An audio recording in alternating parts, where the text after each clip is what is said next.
Deputy collector બન્યા એ તો હમણાં સુધી નહોતું મનાતું કે ખરેખર ડેપ્યુટી કલેક્ટર બની ગયા.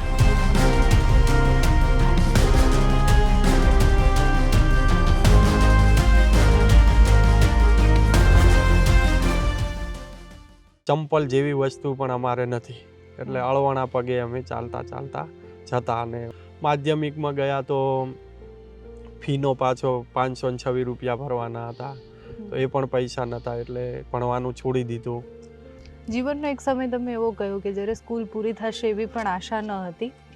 એ સમય પછી ક્યારે એવો વિચાર આવ્યો કે અધિકારી બનવું છે, સરકારી નોકરી લેવી છે? પહેલાં અમને રાખ્યા હતા ભોજન પીરસવા માટે, પણ કોઈકે કાંઈક ઈશારો કર્યો તો એ પછી ડોલ છે મારા, જે દાળની ડોલ હતી પીરસવાની, એ લઈ લીધી. તો પછી પાછળથી જાણ્યું કે આવું કેમ, તો ત્યારે ખબર પડી કે અમે એક આદિવાસી પરિવારમાં આવીએ છીએ, તો અહીંયા પણ આવા ભેદભાવો છે.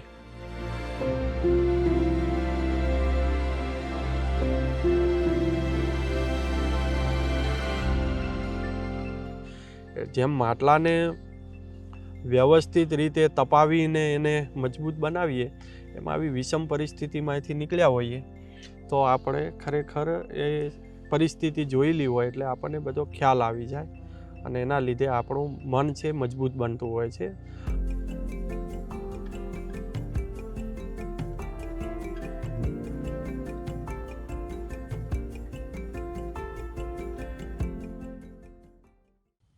ગુજરાતના એક એવા અધિકારી જેમની છબી હવે સિંઘમ અધિકારી જેવી થઈ ગઈ છે, અને મોટાભાગના લોકો એમને સિંઘમ તરીકે ઓળખતા થઈ ગયા છે.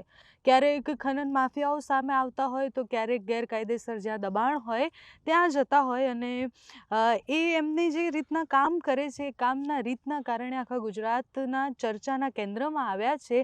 એચ.ટી. મકવાણા આપણી સાથે છે, એમની સાથે સીધી વાત કરવી છે. ચોટીલાના નાયબ કલેક્ટર, અને એ જે રીતના કામ કરે છે બહુ જ વિસ્તારથી એમના જીવન વિશે પણ વાત કરવી છે. પહેલાં તો આપનું ખૂબ ખૂબ સ્વાગત છે જમાવટમાં, અને બહુ જ બધા સવાલો સાથે આવી છું, અને આશા રાખું છું કે બધા સવાલોના જવાબ લોકોને અને અમને બધાને મળે. પહેલો સવાલ એ છે કે તમારી જે કામ કરવાની રીત છે એનાથી તમે ખૂબ ચર્ચામાં આવ્યા. એ પછી તમે છોટાઉદેપુરમાં કર્યું હોય કામ, કે પછી અત્યારે સુરેન્દ્રનગરમાં કરતા હોય. જાણવું છે તમારું બેકગ્રાઉન્ડ, મૂળ તમે ક્યાંના છો, તમારી જે સ્ટ્રગલ સ્ટોરી છે એ સ્ટ્રગલ સ્ટોરીના કારણે આટલા મજબૂત થયા છો, એ વિષય પર વાત કરવી છે પહેલાં. જી નમસ્કાર. આમ તો સ્ટ્રગલ સ્ટોરીની જો વાત કરવામાં આવે તો મારો જન્મ છે એ એક ગામડાની અંદર ખેડૂત પરિવારમાં થયેલો છે, અને અત્યારે હાલે મારા મમ્મી પપ્પા છે એ ખેતી જ સંભાળે છે. ખેતી પણ નાની 3 એકર જેવી જમીન છે અમારે, એટલે નાના સીમાંત ખેડૂત છે. બનાસકાંઠા જિલ્લો ને અત્યારે વાવ-થરાદ જિલ્લો જે નવો બન્યો એ જિલ્લો છે, અને એમાં જૂનો મારો દિયોદર તાલુકો, અત્યારે લાખણી તાલુકો છે, નું લવાણા ગામ છે, ત્યાં મારો જન્મ થયો છે. અને સરકારી શાળાની અંદર જ મારું પ્રાથમિક શિક્ષણ થયું છે. ત્યારબાદ માધ્યમિક શિક્ષણે પણ ત્યાંની જ લોકનિકેતન જે વિનય મંદિર છે લવાણા ઉત્તર બુનિયાદી શાળામાં ત્યાં થયું છે. ત્યારબાદ 11-12 સાયન્સ કર્યું થરાદની અંદર, અને ત્યારબાદ જુદા જુદા અભ્યાસક્રમો છે. 12 સાયન્સ પછી diploma pharmacy, bachelor of pharmacy, master of pharmacy, જે અમદાવાદની LM કોલેજ ઓફ ફાર્મસીમાંથી કર્યું છે. સ્ટ્રગલની વાત કરીએ તો જેમ ગામડાની અંદર જે સુવિધાઓ મળતી હોય છે, આજથી હું લગભગ 25-30 વર્ષની વાત કરું, જે મારો બાળપણ નો જે ઉછેર થયો છે, તો અમારે કોઈ લાઇટની કેવી વ્યવસ્થા નથી, અને રહેવાનું ખેતર વાડીએ રહેવાનું, એટલે અમારે ખેતીનું પણ કામ કરવાનું, અને પછી ત્યાંથી 4 કિલોમીટર અમારી શાળા આવેલી હતી, તો ત્યાં ચાલતા જ આવો ધૂળીએ માર્ગ જેને કહીએ, ત્યારે તો રોડની ને એવી સુવિધાઓ નથી, એટલે ચાલતા અમે જતા. અને ઘરે જે જમવાનું ના અંતે એવું કોઈ ઠેકાણું ન હોતું, એટલે જે મધ્યાહન ભોજન હતું એ શાળાની અંદર ખાઈ લેતા. અને થોડીક આર્થિક સ્થિતિ ખરાબ હતી, એટલે આર્થિક સ્થિતિ ખરાબ હોવાના કારણે અમુક ટાઈમે જે અમારે બેઝિક સુવિધાઓ જે કહીએ એનો થોડોક ઘણી બધી આમ તો કરો તો એ સુવિધાઓ છે એ સુવિધાઓ પ્રોવાઈડ નહોતા કરી શકતા મમ્મી પપ્પા.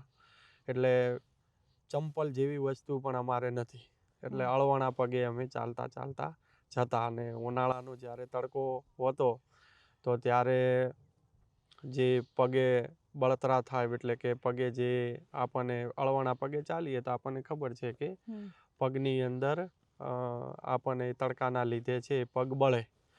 પગ બળે એટલે અમે તળાવ હતું, તળાવમાં થોડું ખાબોચિયામાં પાણી પડ્યું હોય તો એમાં પગ છે એ પગ ગારાવાળા કરતા, અને એ ગારાવાળા પગ છે એ કરીને પાછા થોડું અંતર કાપતા. અને એ રીતે અમારું જે ભણતર હતું એ ભણતર પ્રાથમિક શિક્ષણ પૂરું કર્યું. માધ્યમિકમાં ગયા તો ફીનો પાછો 526 રૂપિયા ભરવાના હતા, તો એ પણ પૈસા નહોતા એટલે ભણવાનું છોડી દીધું. પછી ત્યારે બાળપણમાં બધાને ટેવ હોય છે કે રૂપિયાના સિક્કાને કોઈ આવે મહેમાન તો આપતા હોય, તો એવી રીતે મેં 5-5ના સિક્કાઓ હતા એ ભેગા કરેલા ગલાની અંદર, અને પૈસા અમે ફી તરીકે આપવા ગયા. જો કે નહોતા લીધા, પણ આવી ફીની સમસ્યા પણ આવેલી. તો લગભગ 3 મહિના પછી મારું પાછું ભણતર ચાલુ થયેલું. અને એ રીતે કપડાં છે તો અમારે 1-2 જોડી જતા, તો એના એ કપડાં વારંવાર માની લો કે ભણીને આવ્યા હોઈએ તો એ કપડાં પાછા ઉતારીને ધોઈ દેવાના, સવારે પાછા એ પહેરવાના. એટલે આવી સ્થિતિ હતી. પણ એ સ્થિતિ હોય તો જ આપણને કંઈક કરવાની આપણને હંમેશા ઈચ્છા થતી હોય છે. અને એવી પરિસ્થિતિ જેને આપણે કહીએ ને વિષમ પરિસ્થિતિમાંથી પસાર થઈએ તો જ આપણે પૂરેપૂરા ઘડાઈએ. માટલાને ઘડીએ અને ઘડીને જો બરાબરનો ન એને તાપ આપીએ તો એ માટલાની અંદર ક્યાંક ના ક્યાંક છિદ્રો રહી જાય, અને એના લીધે આપણે જે પાણી અંદર જે ભરીને પછી ઉપયોગ કરવાનો છે તો એ બરાબર ન થાય, કારણ કે છિદ્રોના લીધે પાણી ક્યાંકથી બહાર નીકળી જાય. જેમ માટલાને વ્યવસ્થિત રીતે તપાવીને એને મજબૂત બનાવીએ, એમ આવી વિષમ પરિસ્થિતિમાંથી નીકળ્યા હોઈએ તો આપણે ખરેખર એ પરિસ્થિતિ જોયેલી હોય એટલે આપણને બધો ખ્યાલ આવી જાય, અને એના લીધે આપણું મન છે મજબૂત બનતું હોય છે. અને શિક્ષણ છે એ શિક્ષણથી જે પણ કાંઈ સાચી સમજ આવતી હોય છે, જે પણ કાંઈ આપણને વિચારો આવતા હોય છે, એ વિચારો છે બધા શિક્ષણથી પછી ધીરે ધીરે આવતા હોય છે. અને પછી કેવી રીતે આગળ જવું આ છે તે બધું આપણને એક આઈડિયા આવે છે કે જિંદગીની અંદર હવે આપણો કયો માર્ગ પકડવો છે. જીવનનો એક સમય તમે એવો કહ્યો કે જ્યારે સ્કૂલ પૂરી થશે એવી પણ આશા ન હતી, એ સમય પછી ક્યારે એવો વિચાર આવ્યો કે અધિકારી બનવું છે, સરકારી નોકરી લેવી છે? પછી જેમ જેમ આગળ ભણ્યા, અમદાવાદની અંદર ફાર્મસીનો અભ્યાસ કર્યો, ત્યાં સુધી તો આવી કોમ્પિટિટિવ એક્ઝામની કોઈ ખ્યાલ નહોતો. પણ જ્યારે એમફાર્મ પૂર્ણ કરીને હું કચ્છની અંદર જ્યારે રાપરની અંદર પલાસવા ગામ છે ત્યાં CHCની અંદર એ જે ફાર્માસિસ્ટ તરીકે લાગ્યો, અને ત્યાંથી એક જે સરકારની જે ઇન્સ્ટિટ્યુશન છે એમાં દાખલ થયા. પછી ખ્યાલ આવ્યો કે આ જે મારી નોકરી છે એ નોકરી જે મને હું ભણ્યો છું કે જે આમ હોવી જોઈએ એ નથી. એટલે પછી મને પાછો મારી બીજી નોકરી લાગી ત્યાં ભુજની અંદર, ત્યાં પણ હું ફાર્માસિસ્ટ હતો. અને ત્યારે ખ્યાલ આવ્યો કે એક કલેક્ટર સાહેબ વિઝિટમાં આવ્યા હતા, ને વિઝિટમાં આવ્યા તો ત્યારે અમારા બધા જે સ્ટાફ છે આ છે તે બધા દોડધામ કરી કે આજે કલેક્ટર સાહેબ આવે છે. અને આવી બધી જે પ્રેરણાઓ પછી જ્યારે અમે હોસ્ટેલમાં રહેતા હતા તો ત્યારે અમુક જે વિદ્યાર્થીઓ છે ત્યાં થોડી તૈયારીઓ નાતે કરતા હતા, અને એના ઉપરથી પણ થોડો ખ્યાલ આવ્યો હતો કે કોમ્પિટિટિવ એક્ઝામો આવી આવે. મારે બાળપણ જે ત્યાં અમદાવાદની અંદર એક PSI હતા, ના ત્યારે તો હેડ કોન્સ્ટેબલ હતા પણ અત્યારે PSI, એ પણ ત્યાં મુલાકાત લેતા તો એ કહેતા કે આવી GPSCની કે UPSCની તમે તૈયારી કરો. પછી અમારે એક ફાર્મસી અભ્યાસ કરતા હતા તો એ પણ આવી તૈયારી કરતા હતા, તો હિરલભાઈ પટેલ કરીને એમણે પણ કીધેલું કે આવી તૈયારી કરો. પછી અમે ભુજમાં નોકરી કરતો હતો, ત્યાં પણ અમે ડૉક્ટરોની હોસ્ટેલોમાં જોડે રહેતા, તો ત્યાં અમારા એક મિત્ર હતા ડૉક્ટર નવીનભાઈ ચૌધરી, જે હાલ પાટણની અંદર છે ડર્મેટોલોજીસ્ટ, તો એ પણ કહેતા કે આવી તૈયારી કરવી જોઈએ. એટલે આવી રીતે ધીરે ધીરે ધીરે ખ્યાલ આવ્યો કે આવી પરીક્ષાઓ આપવી જોઈએ. ત્રીજો સવાલ છે કે શું જીવનમાં કોઈ પણ તબક્કે સામાજિક ભેદભાવનો સામનો કરવો પડ્યો? કોઈ ઘટના એવી હોય કે તમને લાગ્યું હોય કે આ ચક્રવ્યૂહમાંથી નીકળ્યા સિવાય હવે ઓપ્શન નથી કાંઈ? હા, જ્યારે સ્કૂલની અંદર જ્યારે સ્કૂલિંગ હતું ત્યારે સ્કૂલમાં નહીં, પણ જે અમારો જે ઉછેર થયો છે અને ત્યાં જે આવા બધા આડોશી પાડોશી છે અથવા તો જે ગામોની અંદર જે પણ કોઈ પ્રસંગો થતા, અને ત્યાં મારે તો આમ તો પહેલેથી હાજરી હું ક્યાંય આપતો જ નહીં, પણ જો અનિવાર્ય સંજોગોના કારણે ક્યાંય મારા પિતાની ગેરહાજરીમાં અથવા તો કોઈ અન્ય કારણોસર જવાનું થયું હોય તો ભેદભાવો થયેલા છે. અને ત્યારે પણ મન ઉપર બહુ લાગી આવતું કે આવું ન થવું જોઈએ. એક જ્યારે અમે માધ્યમિકમાં ભણતા હતા તો ત્યારે એક આવો પ્રસંગ હતો, જેમાં ભોજન પીરસવા માટે એક પેલા અમને રાખ્યા હતા ભોજન પીરસવા માટે, પણ કોઈકે કાંઈક ઈશારો કર્યો તો એ પછી ડોલ છે મારા જે દાળની ડોલ હતી પીરસવાની એ લઈ લીધી. તો પછી પાછળથી જાણ્યું કે આવું કેમ, તો ત્યારે ખબર પડી કે અમે એક આદિવાસી પરિવારમાં આવીએ છીએ, તો અહીંયા પણ આવા ભેદભાવો છે. એવી ઘટનાઓ બનેલી બાળપણમાં. અત્યારે યાદ કરીને પણ ડૂમો ભરાઈ જાય છે. હા, એટલે એ ત્યારે આવી જ્યારે ઘટના બનતી હોય છે ત્યારે જે મગજ ઉપર છે એ મગજ ઉપર બહુ અસર કરતી હોય છે. મને ઘણું લાગી આવતું હોય છે અને દરેકને લાગવું જોઈએ એ, કારણ કે આપણે સૌ જાણીએ છીએ કે માનવ વચ્ચે કોઈ ભેદભાવ ન હોવો જોઈએ. દરેક માનવ સમાન છે અને એની અંદર કોઈ ભેદભાવ થાય તો એ આપણને બિલકુલ ન ગમે અને એ સ્વાભાવિક છે. અતિશય આમ સામાન્ય અમને આર્થિક પરિસ્થિતિ, આપણે તમે જે વાત કરી બેકગ્રાઉન્ડમાંથી આવો, તો ક્યારેય આમ લાલચ નથી ઊભી થઈ કોઈ વસ્તુની? ક્યારેય એવો વિચાર નથી આવ્યો કે ચારેય બાજુ કરપ્શન છે તો ઈમાનદારીનો ઠેકો મેં જ નથી લઈ રાખ્યો?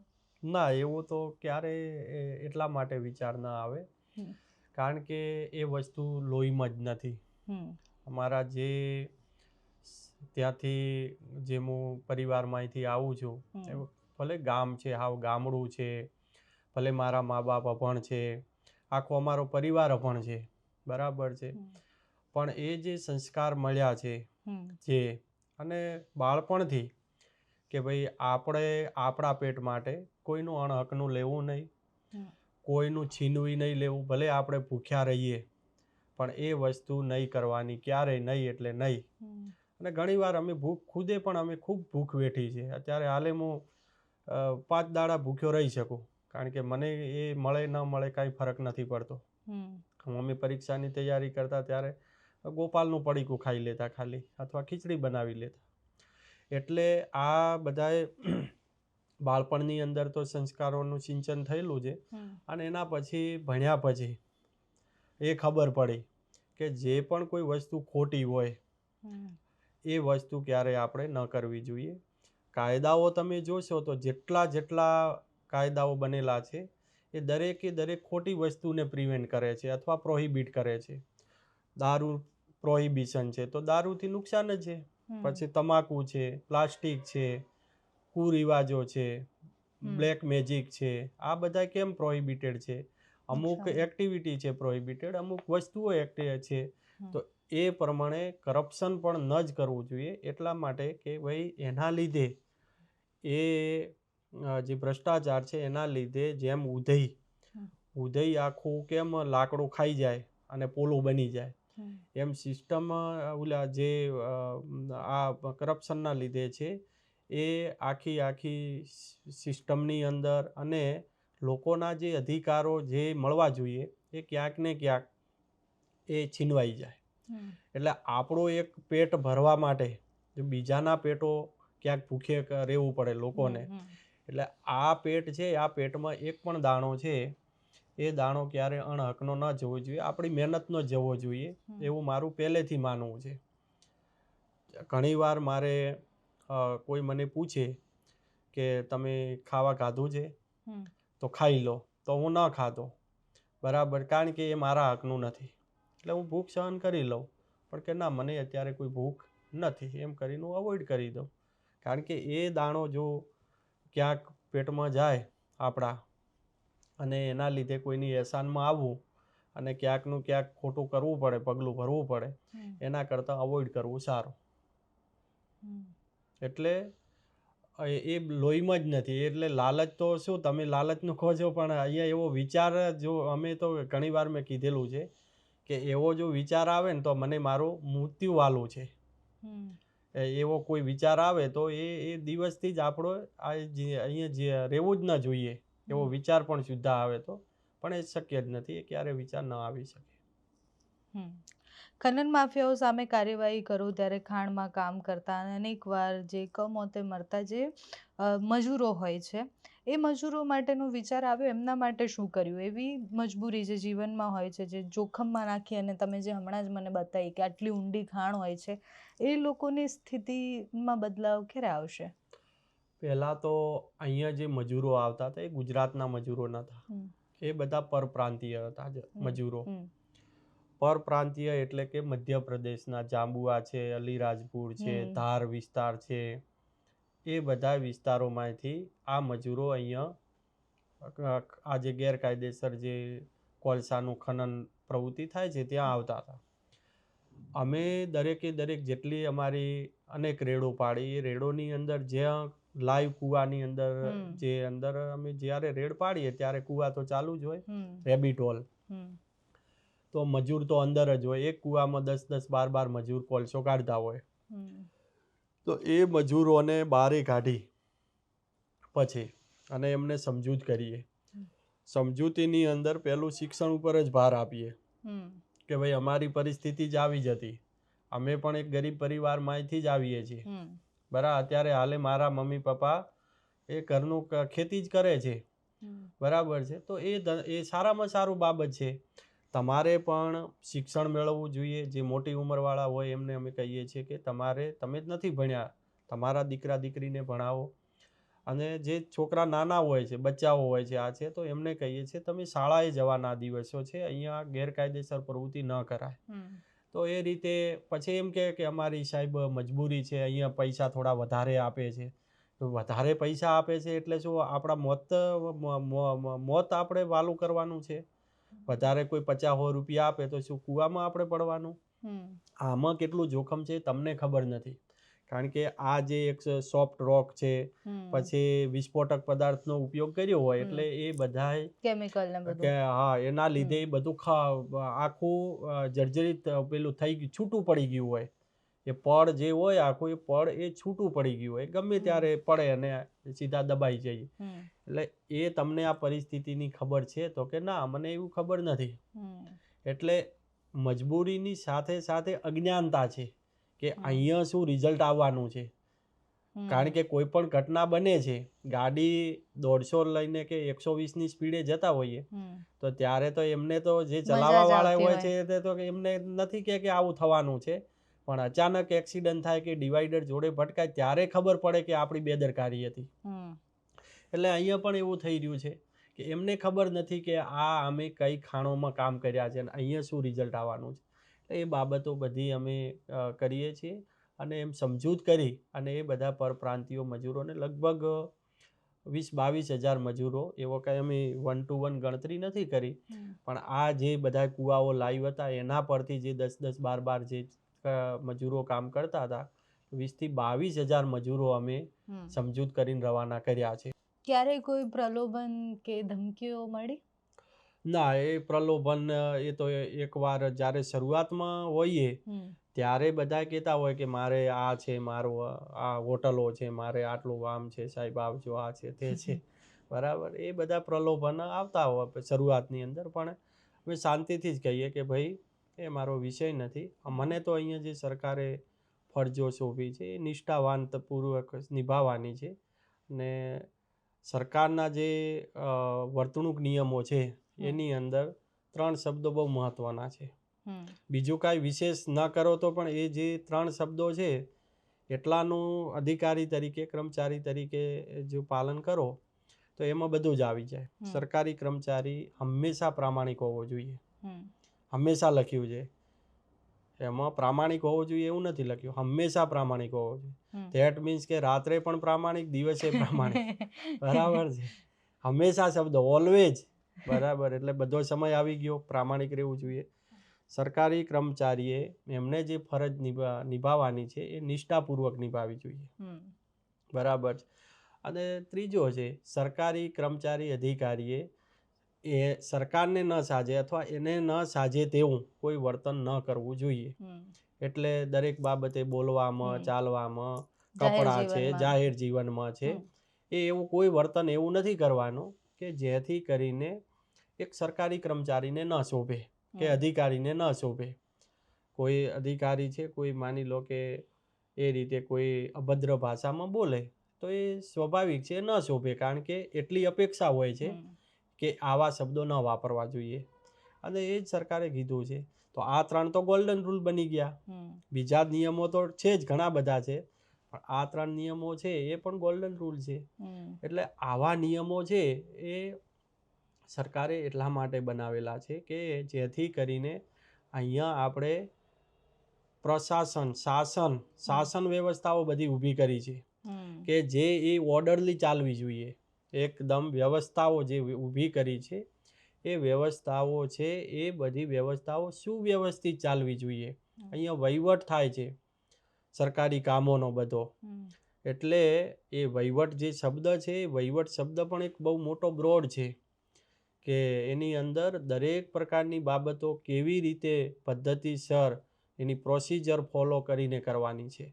એટલે અને એ જ્યારે બધું કાયદો વ્યવસ્થાઓનો વિષય હોય કે રાજ્ય સરકારની કોઈ પણ વેલફેર સ્કીમ હોય કે પછી કોઈ પણ સરકારી કામ હોય, એ ક્યારે અંબક ન આવી જાય અને એવું ક્યાંય ન મળે કે એનું કોઈ લેખિત સ્વરૂપ ના હોય. બધી ગાઈડલાઈન, નીતિઓ છે, સરકારની ગાઈડલાઈનો આપેલી છે અને પરિપત્રો છે, ઠરાવો છે, એમાં બધું લેખિત હોય. તમે એક સમાજની અંદર જે બાહ્ય તમે જોશો કે એક સરકારની વ્યવસ્થા જોશો અને એક કોઈ સામાજિક પ્રસંગો હોય તો તમે એને કમ્પેર કરી જુઓ તો તમને તરત ખ્યાલ આવશે. આપણે ત્યાં કોઈ લગ્નની અંદર કે કોઈ પ્રસંગમાં જાય તો તરત જ પેલો આવે કે ભાઈ અહીંયા આવી આ લાકડા કાફેડ. બરાબર, એને કામે લગાડી દીધો. એટલે પેલાને હજુ જ આપણે ખબર જ ના હોય કે આ કામનો છે કે નથી, અથવા તો એને આ કામ અપાય કે ન અપાય. તો ક્યાંક ને ક્યાંક એને ખોટું લાગી જાય કે એક તો હું અહીંયા આવ્યો મને લાકડા કાપવા વળગાડી દીધો. એવું લાગે ને કોઈકને. તો એ અવ્યવસ્થા ઊભી થઈ જાય. પછી બધા ખાટલો ઢાળીને બેઠા હોય પ્રસંગમાં અને એ જ્યારે આવે ત્યારે એને આપણે બોલાવીએ, એટલે આવકાર આપીએ. આવકાર આપી અને પછી એને કીધું કે ભાઈ આ બાજુ બેસ. બરાબર, તો કે ના મારે અહીંયા ને મારે તો આ બાજુ બેસવાનું. તો એ લેખિત નથી. ક્યાં કોને આવે તો ક્યાં બેસાડવો, કોને કયું કામ આપવું. એટલે એ બધી અવ્યવસ્થાઓ ઊભી થાય. પ્રસંગોની અંદર ઘણી વાર બેસવા માટેના ઝઘડા થઈ જાય, ચા પીવાના ઝઘડા થઈ જાય કે નાની નાની બાબતોમાં. જ્યારે સરકારની અંદર છે ને એ બધું જ લેખિત છે. કોને કેટલું મળવા પાત્ર છે, કોને ક્યાં બેસવું, કોને કેટલું મળવા પાત્ર છે, કોને કયું ઘર મળવા પાત્ર છે, ABCD પ્રમાણે બધું કે આને આ પગાર આટલો, આને આટલો, આ લેવલ તો આટલું, બધું જ લખેલું છે. એટલે અહીંયા ક્યારે એવા પ્રશ્નો ન થાય.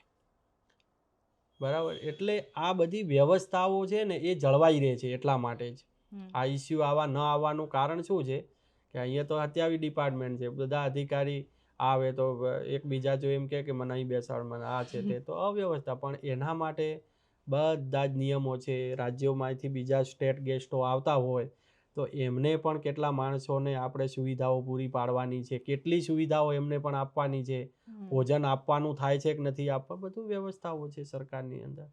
એટલે એ વ્યવસ્થાઓ જળવાવી જોઈએ અને એને જ વહીવટ કહેવાય. અને એ વહીવટ સરકારે જે લેખિત છે બધું, ભારતનું બંધારણ છે, બંધારણ પરથી કાયદાઓ, નિયમો છે, બધું બનેલું છે, બધું લેખિત સ્વરૂપ છે. અહીંયા માઇન્ડ એપ્લાય ક્યાં કરવાનું છે ખાસ કરીને કે જ્યારે તમે માની લો કે અમારી રેવન્યુ કોર્ટ છે, જ્યારે અપીલો ચાલતી હોય કે કોઈ તડીપારના જ્યારે દરખાસ્તો આવતી હોય, તડીપારના કેસો ચલાવતા હોઈએ, અથવા તો હથિયાર પરવાના જ્યારે આપવાના હોય ત્યારે, તો એમાં એ બધી બાબતો જોઈ અને પછી નિર્ણય લેવાનો છે કે ભાઈ આ બધા નિયમોનું એ પાલન કરે છે કે કેમ, અથવા આટલા કાયદાઓનું પાલન થયું છે કે કેમ, એમાં બધું આપણે જોવું પડે અને પછી એક ડિસિઝન ઉપર આવવું પડે. તો ત્યાં માઇન્ડ એપ્લાય કરીને ક્યાંક છૂટો છે સરકારની અંદર કે ડિસ્ક્રેશનરી જેને કહેવાય ને વિવેકાધીન, તો ત્યારે ખાસ માઇન્ડ એપ્લાય કરવું પડે. બાકી મોસ્ટ ઓફલી તો સરકારનો વહીવટ કન્ફ્યુઝન વગર નિર્ણય લઈ શકે એ માટે લિખિત જ હોય છે. હા, અર્થઘટનનો ક્યાંક પ્રશ્ન આવે કે ભાઈ અર્થઘટન છે એ એનું હું કંઈક અલગ કરું, બીજા અધિકારી કોઈ અલગ કરે અને બીજી કોર્ટની અંદર કોઈક અલગ થાય. અર્થઘટન કેવી રીતે કરવું એ એક વિષય આવી શકે અને બહુ જરૂરી છે. પાછું વહીવટની અંદર સૌથી જો મેટર કરતી હોય તો એ અર્થઘટન. તમે કેટલું અર્થઘટન પોઝિટિવલી કરો છો નાગરિકોના હિતમાં, એ ખૂબ જ મહત્વનું છે. સરકારનો તો જ્યારે કચેરી કાર્ય પદ્ધતિ છે એમાં અમુકમાં જ લખેલું છે કે ભાઈ દરેક જે અધિકારીઓ છે, કચેરીઓએ છે, એમણે જે વહીવટ કરવાનો છે એ પારદર્શક કરવાનો છે, લોકાભિમુખ કરવાનો છે, નાગરિકોના છેવાડા સુધી એ લાભો પહોંચે એ રીતે બધો કાર્યદક્ષ વહીવટ પારદર્શક રીતે કરવાનો છે. એટલે એ બધો અમલ કરીએ આપણે તો એ બધું થઈ શકે. અને અમે એ જ કરી રહ્યા છીએ કે જે સરકારે ફરજો આપી છે એ નિભાવી રહ્યા છીએ. તમે અહીંયા જો બારે અમે ભ્રષ્ટાચાર મુક્ત કચેરીઓ બનાવીએ, એ લખ્યું કેમ? કારણ કે અરજદારોને આપણે સામેથી કહેવું પડે. નહીં તો શું એક બની ગયું છે પેલું કે ભાઈ સરકારી કચેરીઓમાં જાઓ એટલે કે પૈસા દેવા પડે, પૈસા વગર કામ ન થાય. તો કોઈ ક્યાંય ફી લેવામાં ક્યાંક માની લો કે આવતી હોય તો એની પહોંચ આપવાની છે. એ એમને એમ તો પૈસો નથી લેવાનો. માની લો કે હથિયાર પરવાનો રિન્યુ 12 મહિનાનો કરવો છે તો સરકારે જે નિયત ફી કરી છે એ ફી લઈને પહોંચ આપવાની છે. તો એને ખબર પડે કે ભાઈ આ પૈસા આપણા સરકારમાં ગયા છે. બાકીના પૈસા જો કોઈ માગે તો એના માટે અમારે જાગૃત કરવા પડે કે ભાઈ કોઈ પૈસો અહીંયા થતો નથી. મોસ્ટ ઓફલી સરકારની જે સ્કીમો છે એ બધી જ ફ્રી ઓફ છે સેવાઓ. એમાં પછી 1 ડે સર્વિસ હોય, 7 ડે સર્વિસ હોય કે કોઈ પણ હોય, નિયત અરજી કરવાની જે ફી થતી હોય એ ફીની પહોંચ આપી દેવાની છે એમને કે 20 રૂપિયા થયા, લાવો લ્યો આ ફી, લાવો 20 રૂપિયા. એના સિવાય ક્યાંય થાય નહીં. પણ ક્યાંક ને ક્યાંક આ જે એક બની ગયું કે ભાઈ ના આ તો આટલા થાય છે, આ છે, હા, એ તો એ ખોટું છે. અને નાગરિકોને પણ હું તો કહું છું, અહીંયા મારે અરજદાર આવે ને ઓફિસે તો કહું છું કે કોઈ આમાં 1 રૂપિયો થતો નથી. આ જે હુકમ આપીએ છીએ અમે અપીલનો કે આ હંગામી બિનખેતી કે ગમે તે XYZ, આનો 1 રૂપિયો થતો નથી. તમારે જોડે કોઈ માગે તો આ મારો નંબર છે અને આ કચેરી, અહીંયા આવીને સીધા કહેજો, બરાબર છે. અને બારે નંબર લખેલા છે. તો એ જરૂરી છે નાગરિકોને ખબર પડે, જાગૃત થાય નાગરિક જેટલા જાગૃત થશે એટલો અમારો વહીવટ સરળ થશે. એ કાંઈ ખોટું નથી. એમને જેટલી જાગૃતતા આવશે, કાયદાની જેટલું, હમણાં જે એક મેં વિડીયો ન બનાવ્યો મામલાદાર કોર્ટ એક્ટનો 1900, કારણ કે ઘણા આવીને કે સાહેબ મારે રસ્તો ખુલ્લો કરવો છે. પણ કીધું રસ્તો ખુલ્લો કરવા માટે મામલાદાર કચેરીમાં દાવા અરજી કરી દો તમે. તો આ બધું નાગરિકોના હિતમાં ખૂબ જરૂરી છે અને એ સરકારે જે પરિપત્રો ઠરાવો છે એ મુજબ આપણે કરીએ છીએ. અત્યારે ખનન માફિયા હોય કે પછી ગેરકાયદેસર દબાણ, આ બધું અત્યારે ચર્ચામાં આવ્યું. પણ તમે આદિવાસી વિસ્તારોમાં ખૂબ કામ કર્યું, જે રીતના આપણે વાત કરી કે પંચમહાલમાં પણ કામ કર્યું છે, મહીસાગરમાં કામ કર્યું છે. તો આદિવાસીઓ વિસ્તારમાં અને ત્યાંની સમસ્યાઓ ખૂબ અલગ અલગ હશે. તો ત્યાં કઈ કઈ ઝુંબેશો ઉપાડી હતી, એ ત્યાં શું સમસ્યાઓ વધારે હતી? સૌથી પહેલા જ્યારે હું ટ્રાઇબલ ડિપાર્ટમેન્ટમાં લાગ્યો હતો 2017-18ની હું વાત કરું છું, તો ત્યારે ટ્રાઇબલ ડિપાર્ટમેન્ટમાં લાગ્યો અને હું પોતે એક ટ્રાઇબલ કોમ્યુનિટીમાંથી આવું એટલે અમને જે તકલીફો હોય ખબર જ હોય કે કઈ વિસ્તારમાં કઈ કઈ વિસ્તારમાં કઈ સમસ્યાઓ સમસ્યાઓ છે, પાણીની છે, વીજળીની છે, હમ. આ બધી બેઝિક થઈ. પછી હોસ્ટેલો છે તો હોસ્ટેલોની અંદર જે સુવિધાઓ સરકાર આપે છે એ મળે છે કે નથી મળતી. શાળાઓ છે, એકલવ્ય મોડલ શાળાઓ બધી સરકાર ચાલે છે, આશ્રમ શાળાઓ ચલાવે છે. એની અંદર જે સરકારી સ્કીમો છે એ પૂરી પહોંચે છે કે કેમ, આશ્રમ શાળાઓ વ્યવસ્થિત ચાલે છે કે કેમ, એમાં જે નિભાવણી ભથ્થો આપવામાં આવે છે એ પૂરેપૂરું વિદ્યાર્થીઓના હિતમાં વપરાય છે કે કેમ. તો આ બધી બાબતો ત્યાં છોટાઉદેપુર હતો ત્યારે અમલ કરાયો કે ભાઈ આ જે નિભાવણી ભથ્થો આપવામાં આવે છે, બાળકોને જે આપવામાં આવે છે, ડ્રેસ છે કે જે પણ કોઈ, એ પૂરું પહોંચવું જોઈએ. પછી માનવ ગરિમા યોજના હતી તો એમાં 72 ટાઈપની કીટો આપતી. તો એ જે 72 ટાઈપની જે ધંધા રોજગારની કીટો હતી, તો અમે આઈડેન્ટિફાઈ એવા લાભાર્થીઓને કર્યા કે જે ખરેખર ધંધો કરતા હોય. ધંધો ન કરતા હોય કીટ આપો કોઈ મતલબ નથી. એટલે અમે ફિલ્ડમાં ટીમો મોકલી, રવિવારે ટીમો મોકલતા કે એ ધંધાની કીટ, સુથારી કામની કીટ છે તો એ સુથારી કામ, હા, તો એ એમને મળે, બરાબર. તો જે પણ કોઈ કીટ હોય તો એવી રીતે. પછી મકાન સહાય આપતા હોય, વ્યક્તિગત વાહક. તો એમાં પણ ખાસ ધ્યાન રાખવું પડે. ઘણીવાર શું થાય કે કચેરીની આજુબાજુના ગામો હોય ને નજીકના, એ ઘણો લાભ લઈ જાય, કારણ કે એમને કચેરી નજીક પડે. બીજું કે આજુબાજુ ના જે પણ કાંઈ નજીક પડતું હોય તો એ બધા પરિચિત થાય, આ છે તે છે.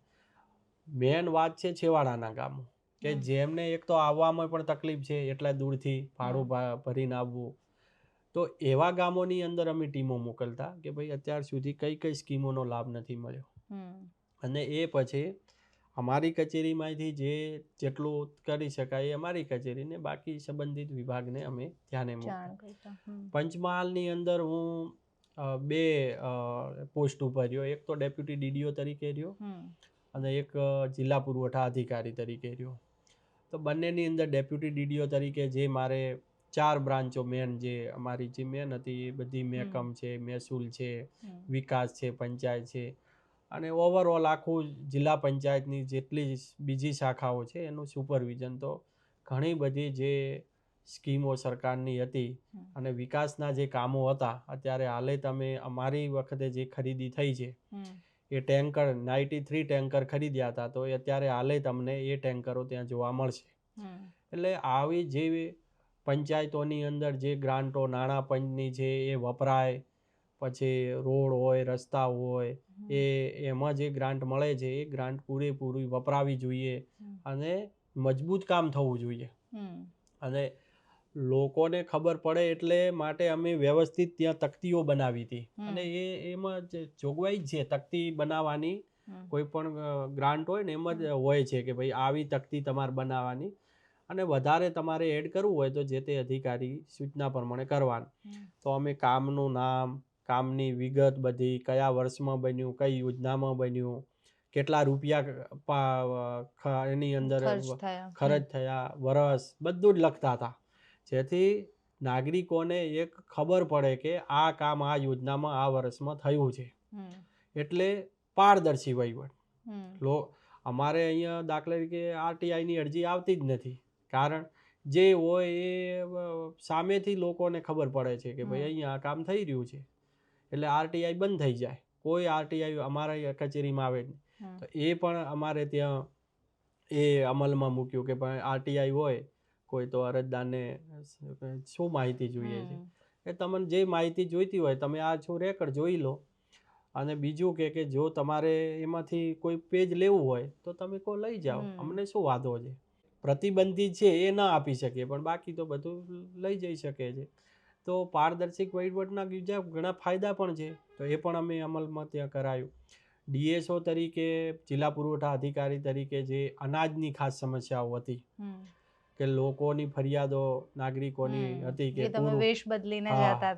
પૂરેપૂરું કે મળતું નથી, રેશન કાર્ડમાં નામ એડ કરાવવામાં, નામ ઉમેરવામાં, કઢાવવામાં કોઈના નામે, તો એ બધી જે સમસ્યાઓ હતી તો અમે પત્રિકાઓ પણ બનાવીને વેચી, ઘરે ઘરે જઈને ઝુંબેશ ચાલુ કરી કે ભાઈ કઈ દુકાને FPS ક્યાં અનાજ ઓછું મળે છે, પહેલી તો રેડો પાડી જે જે કરતા હતા, ગેરરીતિઓ કરતા હતા, જે ડાયવર્ઝન ને લીકેજીસના જે સમસ્યાઓ હતી એ બધી સોલ્વ કરી, અને પછી બહુ સારું રિઝલ્ટ મળ્યું.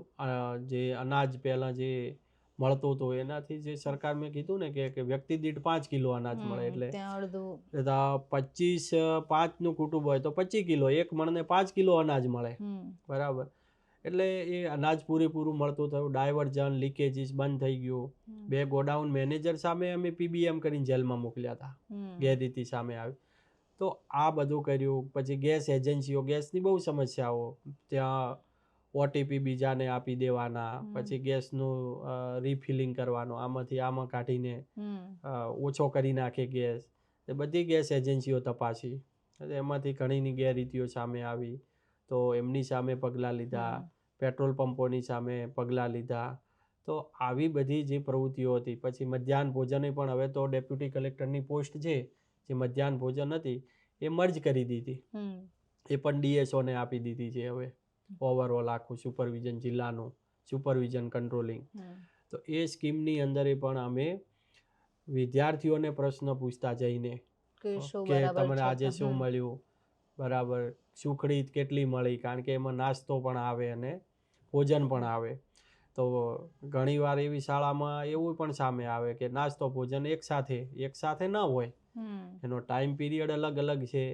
તો એ બધું જે કોઈ ગેરરીતિઓ હતી ધીરે ધીરે બધી બંધ થઈ ગઈ, અને વિદ્યાર્થીઓને પણ જે એમના હિતનું હતું એ એમને મળતું થઈ ગયું, નાગરિકોને રેશન કાર્ડ ધારકોને હતું એમનું મળતું થઈ ગયું.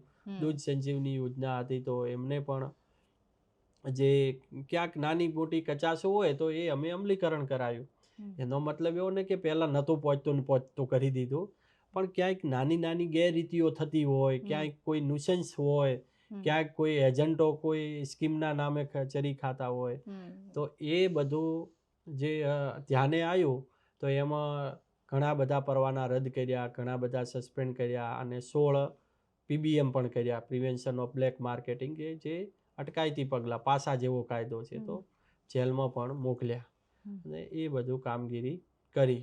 અને નાગરિકો એ કામગીરીથી સંતોષ હતા. અમારે તો એ જ જોઈએ ને કે ભાઈ જે અમારે હિત કોનું વિચારવાનું છે, બેનિફિશરીનું, અને જે પણ ગેરરીતિ કરે એની સામે પગલાં લેવાના. આ જ સિદ્ધાંત છે સરકારનો કે ભાઈ પગલાં કોની સામે લેવાના, ગેરરીતિ કરે એને, એનું હિત નથી, એના જે પ્રશ્નો હોય એ અલગ વાત છે, પણ મેન હિત છે નાગરિકોનું. બેનિફિશરીને લાભ જે સરકાર આપે છે એ પૂરો પહોંચે છે કે નહીં, અને લાભ જ્યારે પૂરેપૂરો પહોંચતો હોય એટલે બેનિફિશરી ખુશ થઈ જાય કે ભાઈ મને જેટલું મળવા પાત્ર તો મળી ગયું. એટલે એ જરૂરી છે. નાગરિકોના ખુશીની હિતની વાત કરી. તમારા જીવનમાં એ ખુશી કે સંતોષવાળી ઘટના કઈ હશે તમે વિચારો તો અત્યાર સુધીમાં? એ જ નાગરિકોના હિતમાં કામ થાય અને એમને જે મળવા પાત્ર જે મળી જાય, અથવા તો જે ગેરકાયદેસર પ્રવૃત્તિ કરતા હોય, એવી કોઈ એક ઘટના જે તમને એવું લાગે કે તમને સંતોષ આપે છે?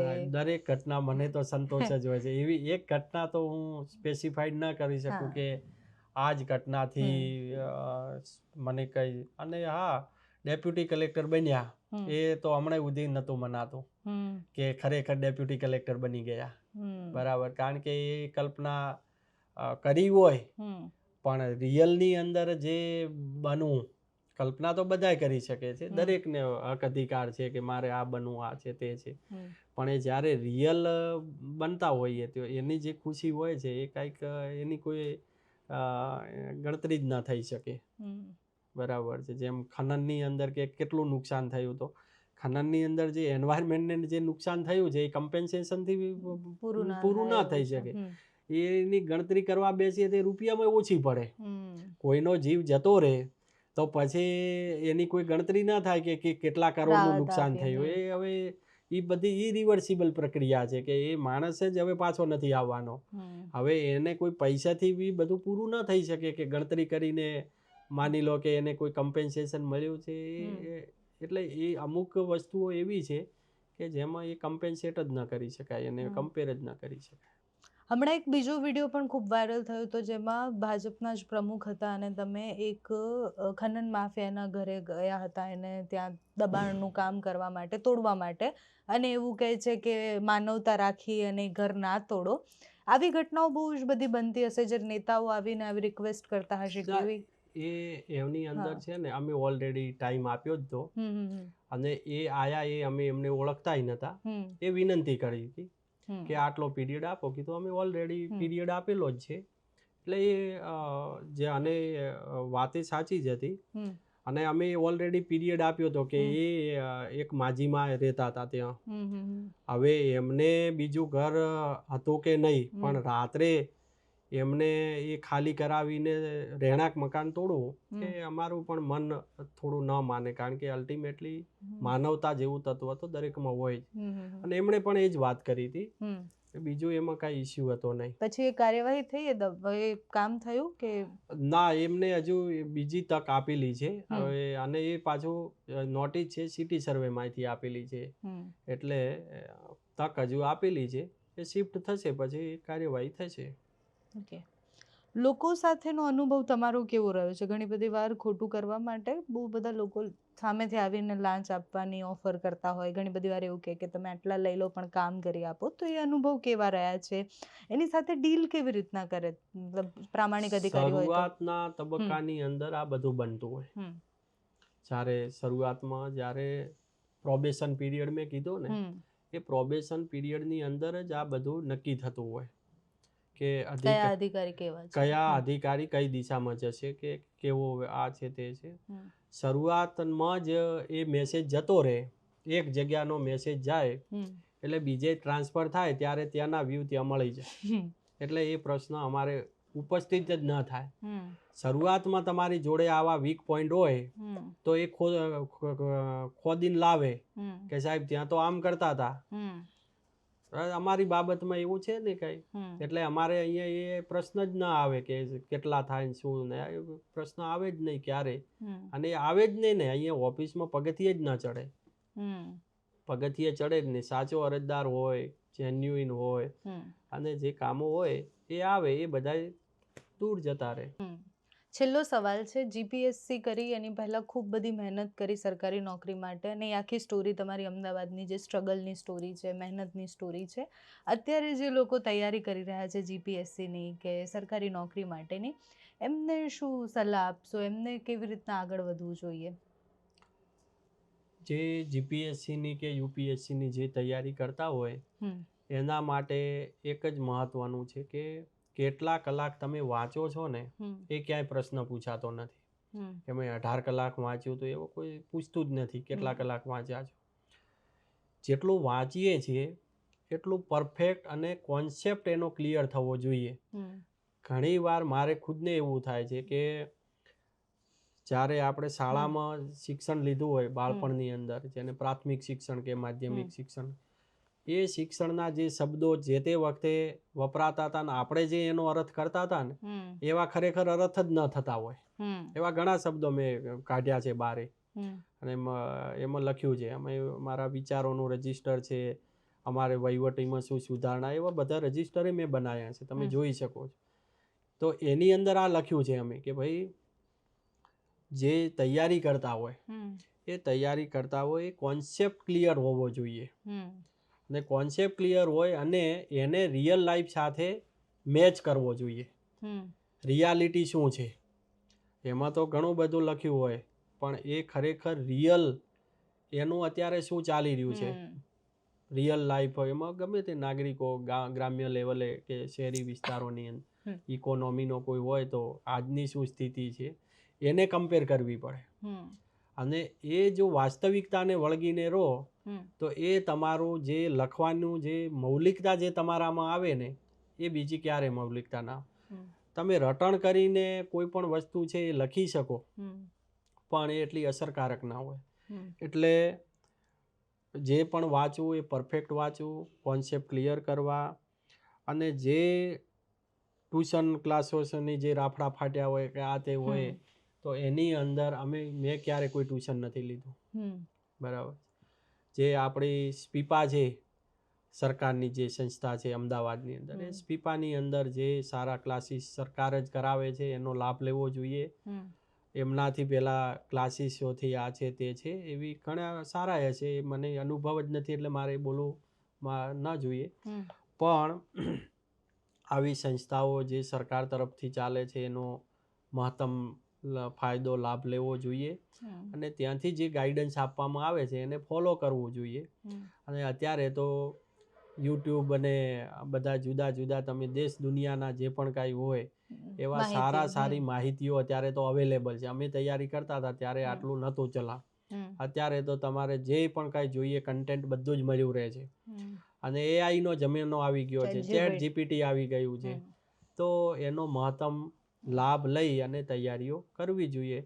અને ક્યારે નેગેટિવ બાબતોમાં આવવું નહીં, આ સ્પષ્ટ હું કહેવા માંગુ છું.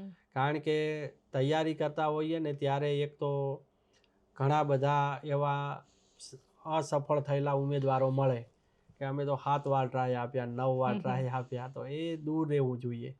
પર એ કેટલા ટ્રાય આપ્યા છે એનો કોઈ વિકલ્પ નથી. એટલે નેગેટિવ બાબતોથી દૂર રહેવું જોઈએ હંમેશા. અને એવું ન હોય કે લાઇબ્રેરીમાં તમે બેસીને વાંચો તો જ સફળ થવા, એવા જે કોન્સેપ્ટ હોય ને એવું ના હોય. મારા કિસ્સામાં જુઓ, મેં ક્યારે લાઇબ્રેરીમાં પગ મૂક્યો નથી, બરાબર છે. તો જેને જ્યાં અનુકૂળ આવે ને ત્યાં બેસીને વાંચવું જોઈએ કે આ આમ કરે છે ને મારે આમ કરવું, આ દિલ્હી જઈને તૈયારી કરે ને મારે દિલ્હી જઈને કરવું, કે આ અમદાવાદમાં જઈને તૈયારી કરે મારે અમદાવાદ જવું. આપણી પરિસ્થિતિ, આપણી જોડે જે રિસોર્સ છે એનો કેવી રીતે મેક્સિમમ ઉપયોગ કરી અને આગળ આવવું કે અધિકારી બનવું. અને અધિકારી બન્યા પછી હું એક એ પણ કહીશ કે જ્યારે આપણે ઇન્ટરવ્યૂમાં કે ગમે ત્યાં કહીએ છીએ કે મારે તો દેશ સેવા કરવી છે, નાગરિકોના કામ કરવા છે, જાહેર હિતમાં કામ કરવા આવું છું, તો એને આવીને વળગી રહેવું જોઈએ.